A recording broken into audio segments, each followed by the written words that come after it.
今日はですね、千住丸の芽かきをやっていこうかと思います。僕にとってはですね、芽かきっていうのは、黒松に限らず、さっきの千住丸ですね、これに限らず、全ての木で結構重要な作業で、それがね、ちょっとどう重要なのかを説明しながら今日は作業をやっていこうかと思います。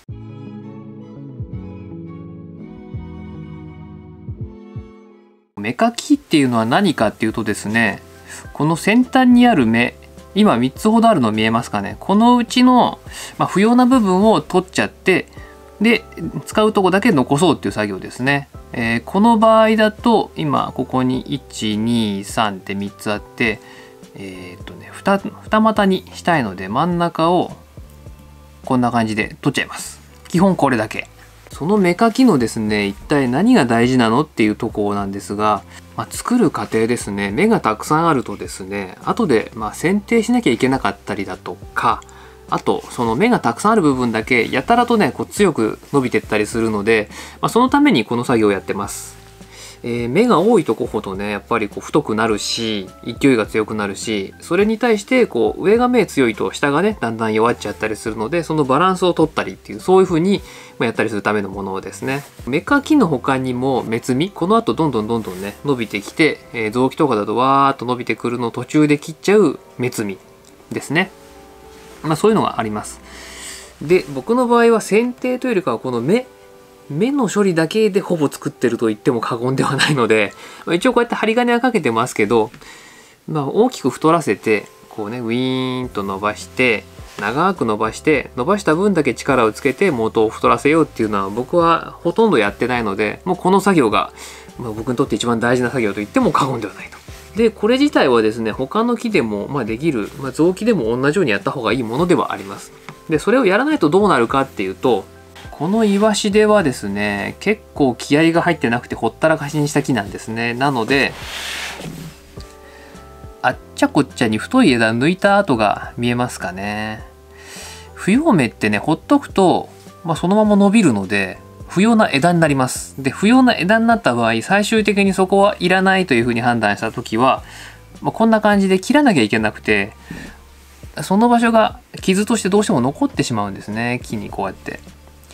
で盆栽的にはですね、幹の傷っていうのは少なければ少ないほどいいので、なのでなければないほど、綺麗にスーッとしてればしてるほど魅力的に見えるようなものなんですね。そういう意味では、不要な枝を作らないために綺麗に芽かきをすると。で綺麗に芽かきをすることによって不要な枝ができなくなると。で不要な枝ができないから、変なところに剪定跡ができないと。変なところに剪定跡ができないんで綺麗な木ができるっていう流れですね。じゃあ一体どこを取ってどこを残したらいいのかっていうことなんですけど、これは結構難しい話で、本人が、見てる方ですね、見てる方自身がどういう盆栽を作ろうかなっていうところから逆算してって、じゃあここの芽はいらないよね、ここの芽使いたいよねっていうふうに分けなきゃいけないんですね。なのでどういうふうにしたらいいかってと、まずは自分の完成の木をねちゃんと思い浮かべて作ると。でそのためにはいろんな展示会行って盆栽見たりとか、今だったらねネットとか、Twitter とかインスタとかもバンバン載ってますし、そういうの見て、どういう木を作りたいかなっていうのをまず頭の中にイメージした上で、例えばじゃあここの枝は最終形の形としては全く必要ないから取った方がいいよねってなりそうだってなったら、その前に芽かきをしちゃうっていうのがいいわけですよ。今手元にあるこの小さい二例ケヤキですね、パッと見はね分かりづらいんですが結構芽が混んでて本当に小さいんでうまく映んないかも。厳しいな厳しいな。例えばここにね今3つ芽があるんですね。こことこの下とさらに下で3つあったとしても絶対下のこの芽はどっかの枝とね伸びてくるときかぶっちゃうんで、それを残してるとまた変な風に枝が残って切んなきゃいけなくなるので、そういうところは取ると。何が不要な枝になるかっていうのは、意味枝って言って、それはどこにでも載ってるんで、ちょっとホームページとかねいろんなとこで見てもらえればいいかなと思いますが、後々これは使いづらいっていう枝の種類がもう決まってるので、そこになりそうだなと思う芽はもうすでに摘んじゃうというのがいいかと思います。まあ曲ってもこのね曲がりの内側に伸びてくるのとか真下とか真上とか、こっちに出てるのに同じように逆の方向にも出ててこう貫通するようになってるとか、そういう枝はですねどうしても後で剪定することになるので、その元となる芽をねこの時点で取ってしまうと、そうすると剪定の跡がつかないので綺麗な盆栽作れますっていうことですね。芽かきをしっかりやるっていうためにはやっぱ日頃から一個一個ねちゃんとこうずっと見てて、芽ができてる、これはいるかいらないかっていう考える時間が必要なので、そういう意味じゃちょっとじっくりね自分の木をこう日頃から見るっていう習慣が必要かなと思います。あとは、始めたばっかりの人はこういう苗というかこっから作ってこうかなっていうものを持ってるだけだとどれを残したらいいかとかわからないと思うので、3段階ですよね本当はね。もうほぼ完成に近いものと、これからその完成に近づけていくもう形が結構決まってるのと全く何にも決まってないのの3種類を同じ木で持ってると多分すごくこう成長がドンとね早くなると思うんですが、なければ完成の一応こう目的とするものを描きながらそれを作るっていうのがいいかと思います。あと注意点としてどこの芽も全部2つにすりゃいいっていうことじゃなくてですね、例えばこんなワイルドなのでちょっと申し訳ないんですが一応頂点になる頭の部分は、2つじゃなくても大丈夫です。というのも他の部分はこうね外に行ってこうだんだん二股にしていくんですが、頭の部分はちょっと少しもっさりしてないと